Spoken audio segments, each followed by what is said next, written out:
I got that type of girl I'm tryna get to you.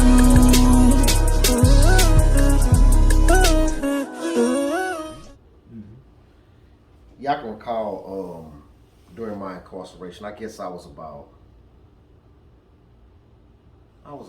maybe 20. And I worked in the kitchen. And it was a young black lady that came.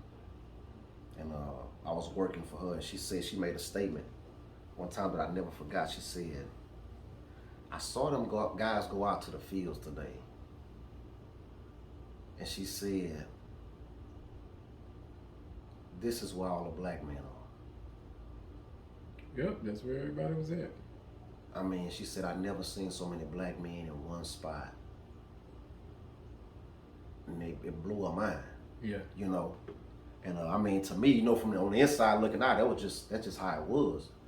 You know, and but like you say, regular people have no understanding on how deep the rabbit hole goes. Until they actually see with their own eyes, they can never understand. They just can see like a news report, like so and so this statistics, but we saw it with our eyes. You know, I remember, I think I was 17. One day we went to the fields, and we usually would pick cabbage, or we'd take our Aggies and we'd do some ditches and stuff like that. But this particular day, man, they gave us some bags, man, and we picked cotton. Cotton. I picked cotton. In 1996, I picked cotton. And what you thinking?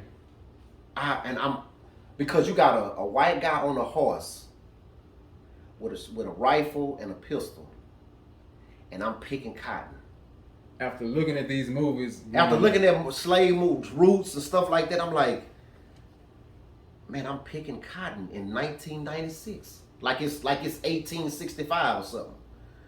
And like you really on a slave plantation. I'm really on a slave plantation.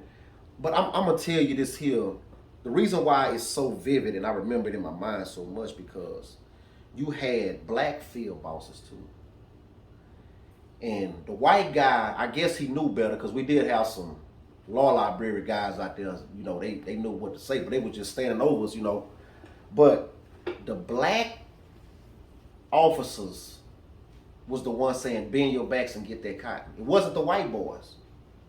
And I remember in my mind, I said, man, I'll never forget that all my life, because it wasn't the white boys that was hard. Well, I mean, a lot of them probably saying it in their mind, but it was the black officers that were saying, hey, get that cotton. Whether it was a joke or not or whatever, but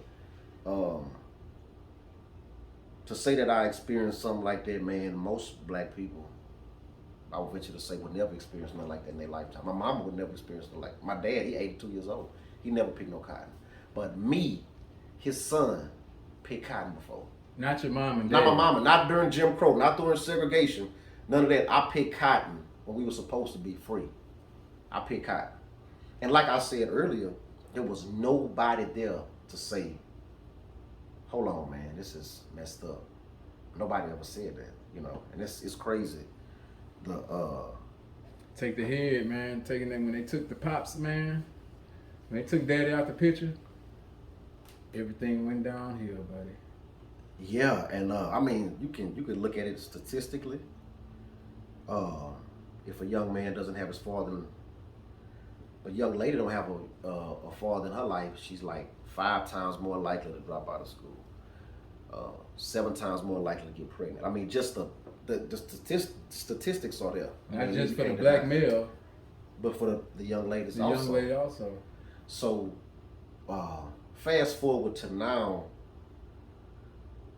you think about the drugs that have an effect, you know. Yeah, we had, when people was on crack and everybody else smoked weed. And that was it.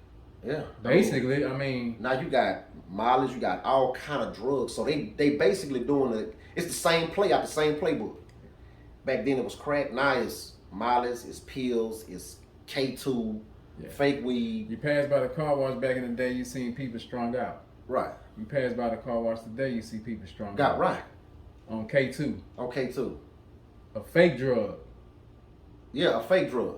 Not even real. I mean, just who's formulating these drugs? Like, who's in the lab mixing this, coming up with certain stuff to make people act like this?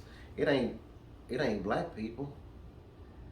So, like I said, when Reagan did what he did to fund the war in with crack, the same thing is happening. But like I said, nobody's black man got to pull himself up by his bootstraps, because nobody's gonna come and stop it. Nobody's gonna come and save it. K2, So, where the hell did it come from?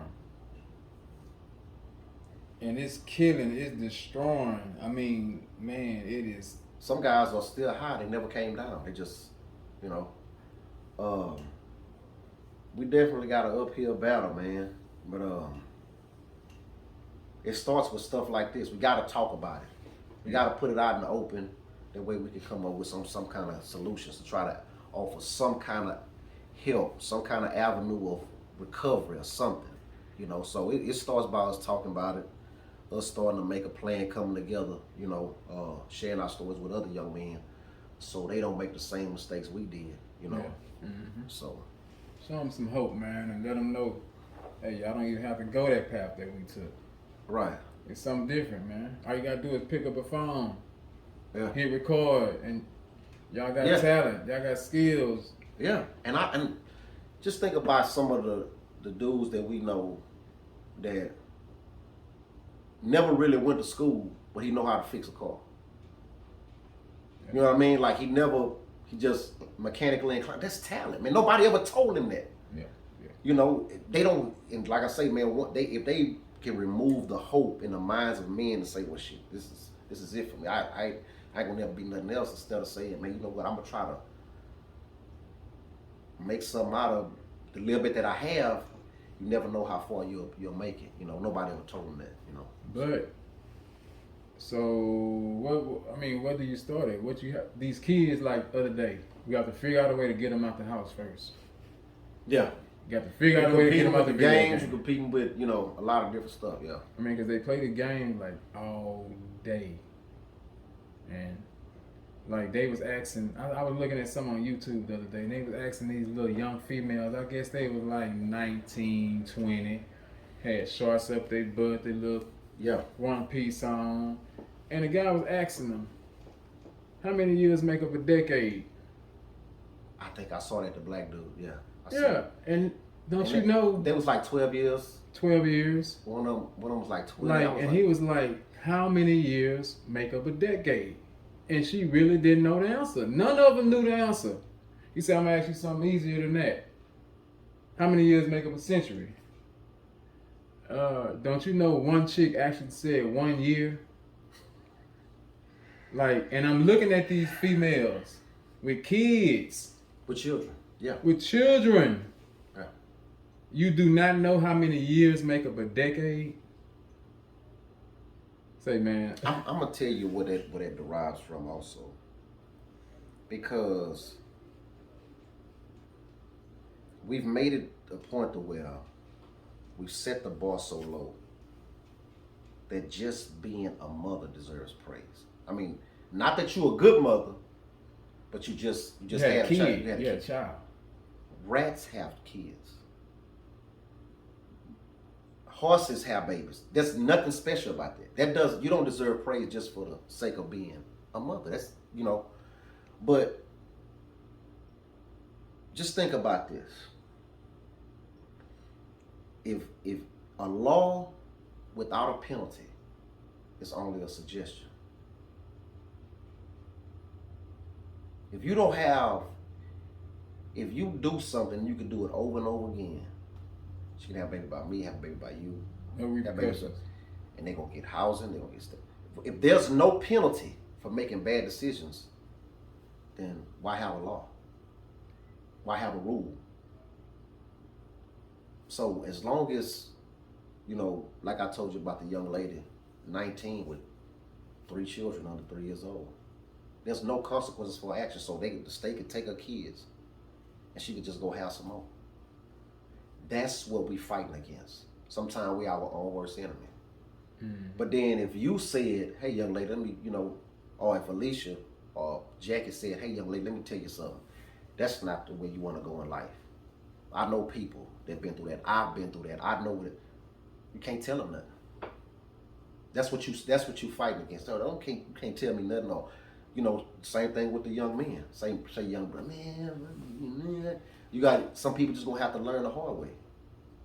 You can't save everybody, but the ones that you can save, the ones that will listen, you talk to them and say, when they ask questions, you give them the best answer that you can based on your experience, and try to guide them and stuff like that. So it's definitely a uphill battle. The ones that listen, we help them. The ones that have to learn the hard way, we just have to let them learn the hard way, But and you know what's so cool about it? You see what what's about to happen. Cause you see you. You see, exactly. You see yourself. You see yourself. You know everything they about to say. Yeah, when they lying. I know what you about to go do. Yeah. I know where you just came from. Right. And I don't know, man. They just, hey, man, man, it's rough, man. Make it scratchy. It's another generation, man. Yeah. Hey, but we can't do it because, like I say, man, our mamas and them didn't give up because we was out there bad. Yeah. Man. So we just gotta keep on, man. Yeah, if you keep going, man, you can't do nothing. There's no such thing as darkness. It's only absence of light. You can come in here and turn on the lights. You can't turn on the darkness. You ain't got no light, So yes, you just have to be a light man in a sense that you got to be able to say, man, I've been there. I already did what you did. Yeah. It's a better way, man. What you're doing is a dead end. I've had the opportunity to talk to several young men. Some of them, they listen, and they might not get it till later. Like, man, I met a guy, Dan, he told me, man, 6 years ago, man, I didn't get it, but and you may not see the seed that you planted grow, but it may grow later. Mm-hmm. So even if they don't listen in, that seed may grow later. So, Hey, man, that's what's up, man. We appreciate you, man. Keep coming by, dropping these seeds, man. Yeah. DNA-TVISION, man. We love to have you, my DNA. Yo. Ooh. Yeah. Ooh. Whoa. Shawty, you a star. She got slap onto the side of the guitar. I know she got that race. Special day.